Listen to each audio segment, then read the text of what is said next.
Si observamos a la parte izquierda de nuestro interface, podremos ver cómo está la barra que se denomina barra de herramientas. Aquí tenemos las diferentes herramientas que nos van a permitir crear trazados o ilustraciones sobre nuestro lienzo, hacer o llenar de degradados, pintura, color, seleccionar los elementos, cortar dichos elementos, insertar objetos en 3D, insertar gráficas, etc. Muchas de estas herramientas van relacionadas con la barra de opciones y determinadas modificaciones se van a colocar en la barra de las opciones. Por ejemplo, si yo observo esta parte de aquí, cuando selecciono la herramienta de texto, podemos ver cómo ha cambiado sus características. Lo mismo ocurre, por ejemplo, si selecciono la herramienta de mesa de trabajo. También cambia sus características en este momento. Si me voy a pincel, también podemos ver cómo se está modificando. Nosotros esta barra de opciones la vamos a poder personalizar en este menú desplegable y vamos a poder hacer que muestre o oculte determinadas cosas, como digo, en la barra de opciones. Lo que también tenemos que tener en cuenta es que muchas de las herramientas que vamos a trabajar van a tener paletas de ayuda que van a servir para configurar el comportamiento de esa herramienta. Por ejemplo, si yo selecciono la herramienta de rectángulo, para generar un rectángulo, podemos observar cómo acaba de crear un rectángulo que tiene el relleno de color blanco y el contorno de color negro, como tenía aquí configurado.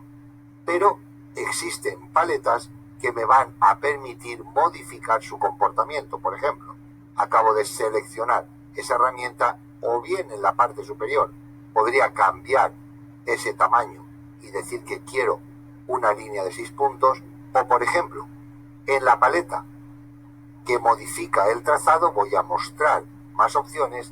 Puedo cambiar el tamaño, puedo cambiar los remates o incluso los vértices que quiero que tenga, el alineado si quiero una línea discontinua. Por supuesto, en la paleta de colores podría asignarle un color diferente, como podría ser este color, al contorno. Lo mismo ocurriría si estoy trabajando con el interior. Podría venir aquí, hacer un clic y buscar ese color. O también desde la paleta de colores podría venir a este punto, hago un clic en el color frontal o el color de relleno y quiero rellenarlo, en este caso, de este color. Voy a bajar a este color. Cuando yo realice el rectángulo podemos observar cómo ha cambiado las características. Por eso tenemos que familiarizarnos con el entorno para saber que las herramientas tienen sus modificadores o tienen sus paletas de ayuda para establecer el comportamiento correcto que queramos hacer. Lo mismo ocurriría, por ejemplo, con una herramienta como la de texto. Si yo cojo la herramienta de texto, habrán paletas de texto que me van a permitir trabajar precisamente con la familia, la fuente, el tamaño, etc.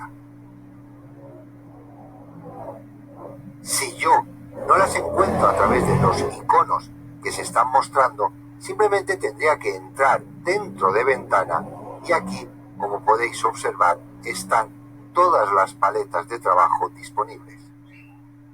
Con lo cual vendría al apartado de textos y, por ejemplo, le diría que quiero la paleta de carácter. Junto con la paleta de carácter podemos ver que se ha abierto la de párrafo y la de OpenType, ya que van unidas por defecto en el interface. Voy a coger, voy a cambiar la tipografía. En este caso vamos a utilizar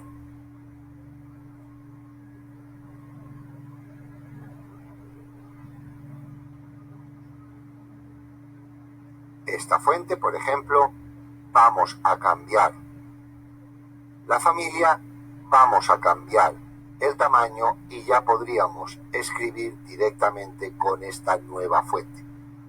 De esta manera tenemos que permanentemente relacionar las diferentes herramientas con las paletas que me van a permitir modificar su comportamiento. Recordemos que también en la parte superior vamos a poder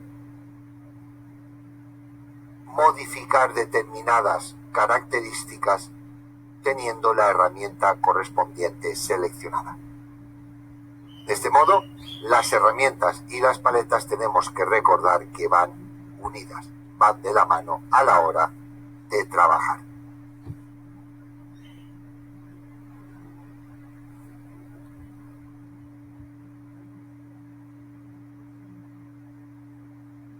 Como ocurre en todas las aplicaciones, nosotros vamos a poder configurar también el comportamiento de determinadas situaciones o procesos con la aplicación.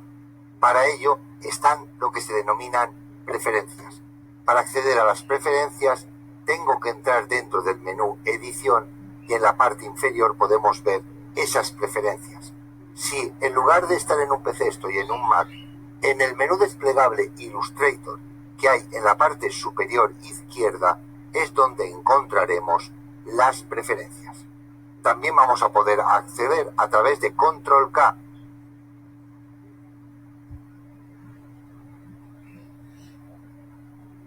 Cuando generamos un documento nuevo, siempre tenemos la opción en esta parte de aquí de generar unas guías de sangrado.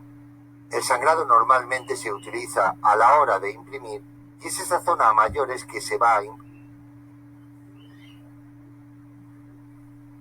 La base fundamental del trabajo en Illustrator son los trazados y con este vídeo pretendo que entendamos cómo funcionan esos trazados. Normalmente un trazado es una línea que va desde un punto de ancla hasta otro, como sería la representación que estamos viendo, en este caso de un trazado recto. Si nosotros vamos a la siguiente mesa de trabajo, podemos observar que hay trazados también curvos. Estos trazados lo que hacen es tener un punto de ancla y un manejador o manipulador de la curva. En este caso podéis observar que la línea tendría 3 puntos de ancla. Este manejador lo que hace es dar la forma en la que entra y sale la curva del punto anterior y el punto siguiente. Es decir, cómo se va a comportar a la entrada y a la salida del punto la curva. Los manejadores siempre van a ser tangentes a la curva que entra en un punto y a la que sale. De esta manera va a dar una sensación suavizada siempre en esos puntos de unión de curva. Y por otro lado existen los trazados cerrados. Al igual que ocurre en los trazados curvos o en los trazados rectos, van a poder haber diferentes opciones en los trazados cerrados. Es decir, de un punto de ancla a un punto de ancla va a poder haber una línea o va a poder haber también una curva. Si hay una curva, da lo mismo que sea un trazado abierto o cerrado. Van a haber los manipuladores o manejadores de la curva también. Y si el trazado es recto, estos manejadores no aparecerán. Recordemos que la diferencia entre trazado cerrado y abierto es que el punto de inicio y final coinciden, es decir, se han unido, o en el caso de los trazados abiertos, ese punto de inicio y de final no coincide. De este modo, a la hora de utilizar las diferentes herramientas, vamos a tener que entender este concepto para poder manipular en todo momento los diferentes elementos que nosotros vayamos a dibujar.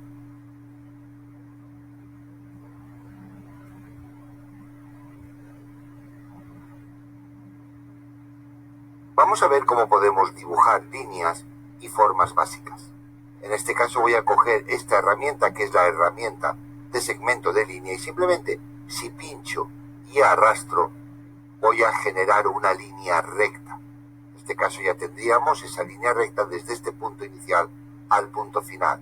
Si yo quisiera voy a poder reeditar y manipular poniéndome justo en el punto de final o de inicio la posición de esa recta.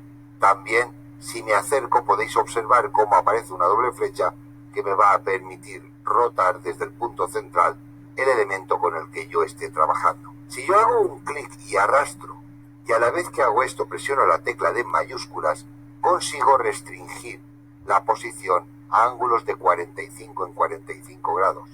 Y si por el contrario presiono la tecla de Alt, lo que hago es haber marcado el punto central del segmento o la línea que quiero trazar.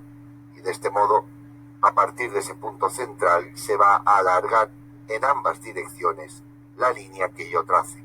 E incluso si presiono mayúsculas, voy a conseguir que se alargue en ambas direcciones, a la vez que se restrinja en ángulos de 45 en 45 grados. Voy a seleccionar estos elementos con la herramienta de selección, un rectángulo, seleccionamos, voy a borrar. Vayamos a seguir. La siguiente forma básica sería el arco. Con el arco yo voy a poder generar, como podéis observar, diferentes líneas de arco, pero también voy a tener la posibilidad de manipular ese arco como quiero que se comporte. Si yo pincho mayúsculas a la vez que hago la línea del arco, fijaos cómo esa línea de arco está siendo de una proporción en horizontal y en vertical igual. Y si presiono la tecla de Alt, como siempre hacemos que sea el centro el que mande. Y si presiono ambas, aparte de ser el punto central el que mande, como podemos observar, mantiene la proporción de altura y anchura. De en qué dirección del eje central me mueva, es decir, hacia arriba a la izquierda, hacia arriba a la derecha, hacia abajo a la derecha o hacia abajo a la izquierda, el ángulo de apertura de la curva va a ser diferente. En este caso, vamos a poder dibujar curvas, como veis, de manera muy rápida. Otra forma para borrar todos los elementos sería presionar Control A o Comando A y suprimir. Voy a entrar ahora dentro de la herramienta de curvatura. Esta herramienta, cuando yo pincho en un lugar, me puedo ir hasta otro punto diferente y hacer un clic. Y en el momento que yo desplace, fijaos que está apareciendo la curva o el trazado que va a realizar. ¿Qué tenemos que tener en cuenta? Tenemos que tener en cuenta que esta herramienta solo va a realizar curvas, ya que se llama de curvatura. Si yo hago un clic, puedo continuar. Estamos viendo cómo se está regenerando toda la información del elemento hasta este punto inicial, donde, como podéis observar en la parte inferior, aparece un circulito, lo cual quiere decir que si yo hago un clic, acabo de convertir en objeto cerrado mi elemento. A partir de aquí yo voy a poder manipular con esta herramienta, como estáis observando, los diferentes puntos de ancla, colocándome encima de ellos. E incluso, si voy a una zona del trazado, puedo hacer un clic y genero un nuevo punto, en este caso, dentro de esta forma creada a través de las curvas. Otras de las opciones básicas sería generar rectángulos con la herramienta rectángulos, pero recordemos que al igual que ocurre con el resto de herramientas, si yo pincho y arrastro con la tecla de mayúsculas presionada, restringo proporción de altura y anchura. Si lo hago con la tecla Alt, estáis observando cómo lo hago desde el centro, y si presiono ambas lo hago desde el centro, también restringiendo altura y anchura. Y lo mismo va a ocurrir si en lugar de la herramienta rectángulo yo selecciono la herramienta elipse. Yo voy a poder dibujar diferentes elipses, pero si presiono mayúsculas serán círculos, ya que restrinjo la altura y la anchura. Por otro lado, si presiono la tecla Alt, lo haría desde el centro, y si presiono ambas, como podemos observar, estoy generando un círculo perfecto, pero tomando como punto inicial el centro donde yo hice clic por primera vez. De esta forma podemos generar o dibujar estas formas más primitivas y básicas que son el principio de cualquier ilustración.